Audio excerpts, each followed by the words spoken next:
मेरे दिव्य गुरुदेव श्री परमहंस योगानंद जी के द्वारा ये टॉपिक ईश्वर ही सर्वाधिक प्रेम करने योग्य सत्ता है।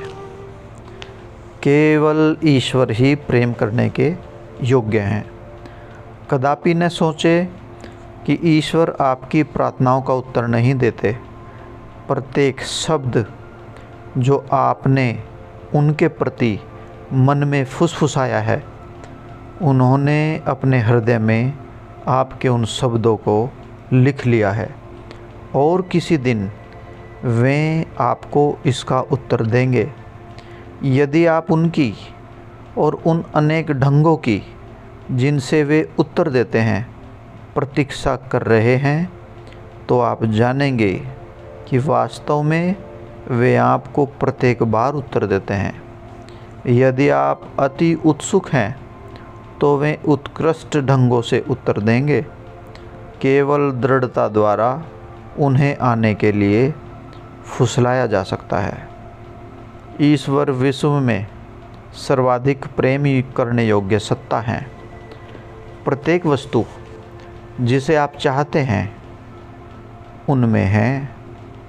किसी अन्य वस्तु की खोज करना एक बहुत बड़ी भूल है। मैं अपने समय का एक मिनट भी नष्ट नहीं करता हूँ। मैंने उस प्रत्येक वस्तु को अलग कर दिया है जो मुझे उनकी राह से रोकती है।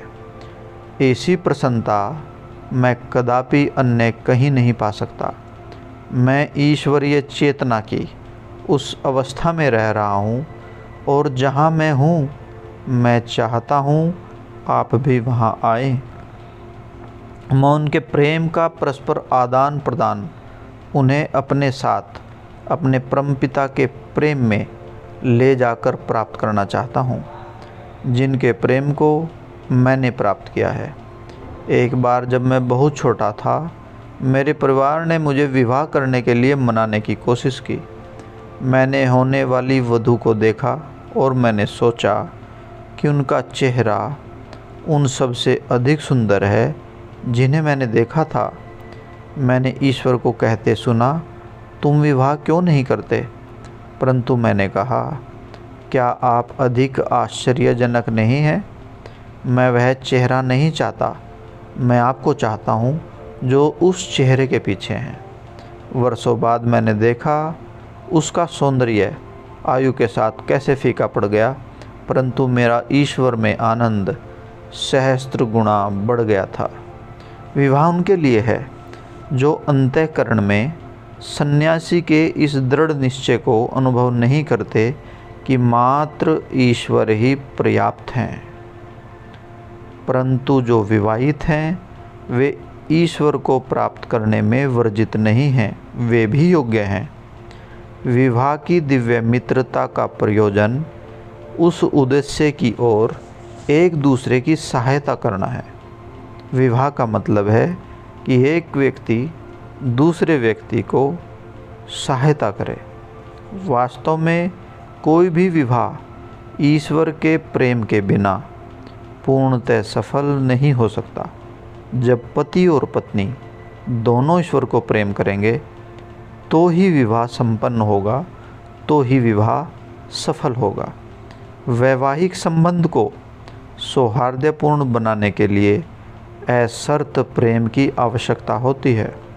उस प्रेम के बिना और एक दूसरे में विश्वास के बिना पति और पत्नियां अपने जीवन को कैसे नरक बना लेते हैं।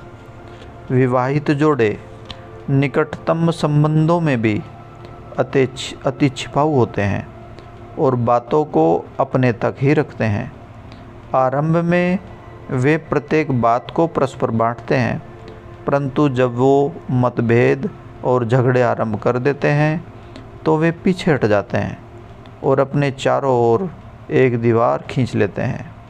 उनका वह प्रेम कहाँ चला गया? दो युवा लोग कहते हैं कि यदि वे एक साथ नहीं हो सके तो वे मर जाएंगे, परंतु यदि अचानक उनमें से एक वृद्ध और एक सफ़ेद बालों वाला हो गया तो वह प्रेम कहाँ गया? वह क्या है जिसे वे प्रेम करते हैं? आत्मा नहीं, यह चेहरा है, ये खूबसूरती है जिसको वो प्रेम करते हैं। खूबसूरती गई तो प्रेम गया। विचारणीय विषय यह है कि आपका प्रथम लक्ष्य ईश्वर को जानना होना चाहिए। जब आपने उन्हें पा लिया, जब आपका हृदय उनके साथ अंतर संपर्क में मन ही मन, अंदर ही अंदर हो गया है, तब जो कुछ भी वे आपको करने के लिए कहते हैं वह ठीक है। परंतु यदि आप पहले ईश्वर को प्राप्त किए बिना स्वयं को विवाह में फंसा लेते हैं तो आपने गलती का मार्ग चुन लिया है। आप इस पृथ्वी पर अकेले हैं तथा और कोई नहीं, अपितु आप स्वयं अपनी त्रुटियों के फल भुगतेंगे। अतः आपको दूसरों की त्रुटियों का अनुसरण क्यों करना चाहिए?